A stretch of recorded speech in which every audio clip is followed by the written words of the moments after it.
किसान सब जना पानि के 4 दिन के बाद वर्षा हेतै से ओ बुझा जाइ छलै जे अनुभव। हाँ ओ सब अति विज्ञ हो जाइ छथिन। एगो किसान के लड़का के बीएससी एजी पढ़े में दिक्कत ना है एग्रीकल्चर खेला तो वैसे घुलल छथिन मिलल छथिन आधुनिक रूप मात्रे देखथिन।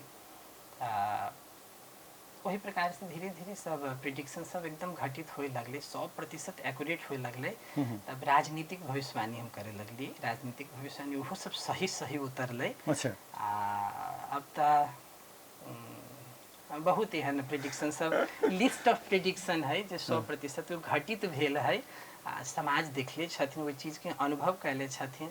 बहुत एहन प्रिडिक्शन भेल है कि समाज सोचली वो चीज ना है ठीक हुई कि विपरीत वो व्यक्ति पद पर बैठलखिन। अच्छा नाम नहीं खोलल जाए तो एहन बहुत एहन घटना सब समाज अभी देखलखिन तो उनका सबके प्रति विश्वास भेले विज्ञान के रूप में अब स्वीकार करे लगलखिन।